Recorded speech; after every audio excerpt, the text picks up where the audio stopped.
Bonjour à toutes et à tous et bienvenue dans Actuel au sommaire de ce numéro. Au Mexique, le mouvement zapatiste a fait de l'égalité entre femmes et hommes un de ses principes de fonctionnement, une source d'inspiration pour les féministes de toute l'Amérique latine. Reportage de nos collègues de France 24 espagnol. Qu'est-ce qu'une vraie femme africaine ? Depuis février, les témoignages se multiplient pour dénoncer avec ironie les injonctions auxquelles sont soumises les femmes africaines. Entretien avec la militante à l'origine de ce hashtag, Bintou Mariam Traoré. Et enfin, au Maroc, des musiciennes commencent à s'imposer sur la scène rap, jusqu'à présent largement dominée par les hommes. Dans leurs chansons, elles brisent les tabous du sexisme et des violences faites aux femmes. Nos correspondants sur place en ont rencontré. Mais pour commencer, direction le Mexique, qui connaît un triste record de féminicide avec chaque jour en moyenne 10 femmes tuées par leur conjoint ou leur ex. Une région semble échapper à ce fléau, celle du Chiapas, où le mouvement révolutionnaire zapatiste est installé depuis 26 ans. Reportage. Ces femmes indigènes qui portent la cagoule font partie du mouvement zapatiste. Parmi elles, Patricia a grandi dans le Caracol de Morelia, l'une des 14 communautés autonomes au Mexique. Être une femme zapatiste, ça veut dire savoir résister, savoir lutter, connaître ses droits et revendiquer sa place. L'armée de libération nationale zapatiste, le ZLN, composée de diverses ethnies indigènes de la province du Chiapas, a vu le jour en 1994 pour s'opposer aux politiques néolibérales du gouvernement de l'époque. Depuis 26 ans, les territoires contrôlés par le ZLN ont résisté à toute ingérence de l'État. Et dès leur enfance, ces femmes ont appris les principes de l'autonomie, du collectivisme et de l'égalitarisme, et surtout le respect entre hommes et femmes, dans une région où les violences à leur égard seraient quasi inexistantes. Dans les caracoles, il n'y a pas de femmes maltraitées par leur mari ou assassinées, car nous nous soutenons les unes les autres. En plus, il est interdit de boire de l'alcool dans notre organisation. Et en cas de violence à l'encontre d'une femme zapatiste, leurs auteurs sont punis par les camarades. Une expérience partagée en décembre dernier, lorsque les femmes zapatistes ont accueilli sur leur territoire environ 4000 femmes venues du monde entier pour débattre, comparer les luttes en cours et créer un réseau d'organisations qui entendent combattre la violence sexiste et le système patriarcal. Le mouvement zapatiste a toujours donné la même importance aux femmes et nous allons repartir d'ici avec beaucoup d'émotions. C'est un moment historique en Amérique du Sud actuellement et les femmes doivent s'unir avec les camarades zapatistes qui sont un exemple de lutte et de chemin à suivre pour la libération de toutes les femmes. Un quart de siècle après sa création, l'organisation zapatiste continue d'inspirer les mouvements de lutte à travers le monde, et notamment le combat féministe.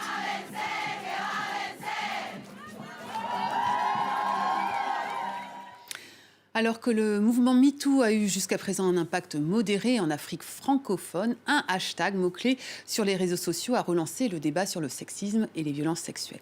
Avec ironie, les témoignages se multiplient sur ce qu'est une vraie femme africaine. Ainsi peut-on lire par exemple « Une vraie femme africaine doit satisfaire le ventre et le bas-ventre de son mari » ou encore « Lorsque ton mari te trompe, ne dis rien, cache-le et condamne-toi car tu as sûrement mal fait quelque chose et c'est toi qui l'as poussé à chercher ailleurs ». Bintou Mariam Traoré, bonjour. Bonjour Virginie. Merci beaucoup d'être avec nous. Alors vous êtes à l'origine de ce mot-clé. Il y a quelques semaines, vous êtes ivoirienne, militante féministe, journaliste par ailleurs. Comment est née l'idée de ce mot-clé ? Honnêtement, c'était pas quelque chose que j'avais préparé. J'étais là et j'étais en train de penser à toutes ces fois là où on m'a dit que je n'étais pas une vraie femme africaine parce que j'étais féministe. Et aussi une fois, c'était en Côte d'Ivoire. J'ai accompagné une femme portée plainte pour violence conjugale. On est arrivé au commissariat, on en a parlé. Elle a dit clairement qu'elle voulait porter plainte. Et là, les policiers ont commencé à dire non, ça ne se fait pas. Ici en Afrique, une femme n'a pas le droit de porter plainte contre son époux. Il faut se porter, il faut tenir son cœur parce que une vraie femme africaine ne fait pas ce genre de choses-là. Donc, je suis allée sur Facebook et je crois que c'était par rapport à l'accouchement. Et j'ai écrit « Femme africaine, tu enfanteras dans la douleur pour prouver que tu es une femme africaine. » Et après, c'était lancé. C'est d'ailleurs dans la Bible aussi, les femmes enfanteront dans la douleur. Il y a eu d'autres mots-clés suite à MeToo qui ont été lancés, balance ton saï-saï, par exemple. Ça n'a jamais vraiment pris. Là, qu'est-ce qui a marché d'après vous ? C'est quoi ? C'est le ton ironique ? Je crois qu'on reproche beaucoup aux féministes de s'exprimer de manière agressive, mais là, je pense qu'effectivement, c'est plus le ton ironique qui leur a permis de vraiment s'exprimer, de parler de tout et de rien. Alors vous dites, on vous reproche parfois de ne pas être vraiment une femme africaine, une vraie femme africaine, parce que vous êtes féministe. Comment est né votre féminisme ? Mon féminisme est né en Côte d'Ivoire. J'ai passé 23 ans de ma vie en Côte d'Ivoire et j'en suis d'ailleurs très fière. Et ça s'est fait comme ça par mes expériences, par les violences sexuelles, sexistes et patriarcales, par-ci, par-là, de moi, mes amis. Ça s'est fait par mon environnement, ça s'est fait par l'injustice et ça s'est fait par... Je me rappelle très bien qu'un jour, j'étais là, je marchais avec une femme de ma famille. Et je ne me rappelle plus c'était laquelle. On avait vu une jeune femme au volant de sa voiture. Elle devait avoir... 21 ans, je crois. Et là, la femme a dit, moi, franchement, je ne comprends pas comment une petite fille comme ça là, peut être au volant d'une si grande voiture. Je suis sûre que c'est un homme qui lui a offert cette voiture. Donc, moi, j'ai tiqué et je lui ai demandé, Tanti, donc, c'est-à-dire qu'en fait, vous êtes en train de me scolariser. Si à 21 ans, il s'avère que j'ai un bon travail, que j'arrive à m'acheter ce genre de choses-là, est-ce que tu serais contente qu'on pense de moi que ce serait forcément par un homme ?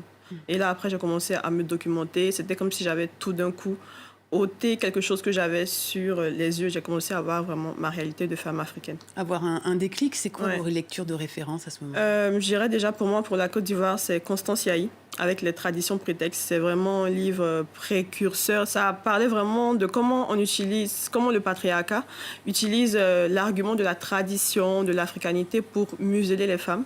Après, c'est un livre que j'ai lu toute jeune, je crois en classe de 4e, mais je ne savais même pas du tout ce que c'était que le féminisme.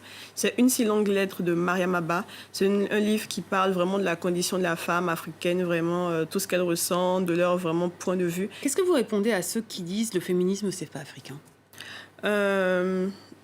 J'ai pas à répondre en fait, j'ai juste qu'à agir.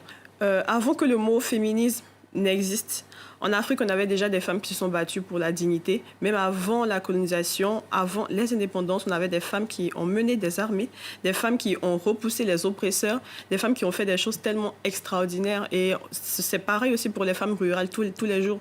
En Côte d'Ivoire et même dans le monde, l'économie et l'agriculture est portée par les femmes. Pourtant, elles sont dans une situation terrible. C'est injuste. D'ailleurs, les femmes qui ont marqué l'histoire de l'Afrique, vous en parlez sur Facebook, sur une page qui s'appelle Matrimoine africain. Au-delà des réseaux sociaux, comment traduire ce combat pour que vraiment la population soit touchée ? Déjà, je pense que ça doit se faire par l'éducation. Déjà, par mon projet Matrimoine africain, c'est vrai que c'est sur les réseaux sociaux, mais c'est venu d'un fait et d'un constat parce que j'ai remarqué que dans mon éducation à l'école, quand j'ouvrais les livres d'histoire, on me parlait au fait même de grands conquérants, de grands héros africains du panafricanisme. Je ne me sentais pas concernée parce qu'il n'y avait que des hommes. Au pire, on avait une femme par-ci, par-là, Winnie Mandela, Abla Poku, qui a fait le sacrifice. Mais c'est-à-dire qu'on n'apprend pas dès l'école, dès les bases, aux petites filles à se projeter. On ne leur apprend pas que voici ce que celles qui étaient avant ont fait. Et aujourd'hui, toi, tu peux arriver à ce niveau-là. Je pense que ça passe vraiment par l'éducation, en donnant l'histoire, le matrimoine à la petite fille africaine pour lui dire « Regarde ce miroir, il est à toi. Voilà ce qui s'est passé, voilà ce que tu peux accomplir. » Voilà, ce sera une belle conclusion. Merci beaucoup, Mariam Traoré, d'avoir été avec nous. Je pense que le sujet qui va suivre va vous intéresser. Nous partons au Maroc, où depuis 5 ans, des rappeuses commencent à émerger. À coup de textes engagés, ces chanteuses affirment leurs droits et leur place de femme dans la société marocaine, encore très conservatrice. Reportage Théa Olivier et Jean-Marie Lemaire.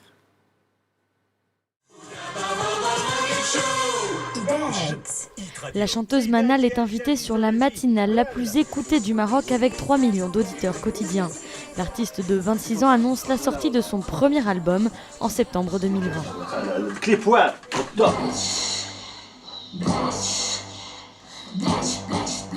Ces clips cumulent jusqu'à 23 millions de vues avec des textes qui dénoncent le harcèlement de rue ou les agressions sexuelles. On a essayé de parler de ce sujet avec une manière un peu provocatrice quand même. Et des stéréotypes de la femme africaine et la femme marocaine au Maroc ou en Afrique. En fait, le type de critique, c'est que c'était pas fait pour moi, que c'était trop agressif, que normalement c'était plus fait pour les hommes que pour les femmes. Voilà.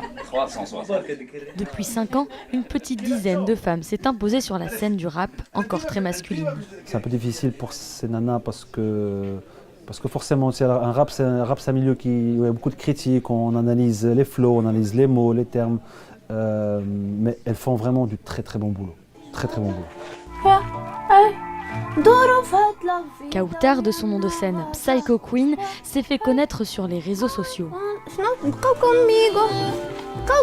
Elle enregistre un nouveau single dans un petit studio d'un quartier populaire de Rabat. Depuis 3 ans, elle vit de son art grâce à ses chansons engagées pour que les femmes trouvent leur place dans la société. Une fille est capable de tout faire dans tous les domaines, que ce soit le chant, la comédie, la cuisine, la danse. Il suffit juste qu'elle ait confiance en elle. Et c'est ce que j'essaie de transmettre à travers mes chansons.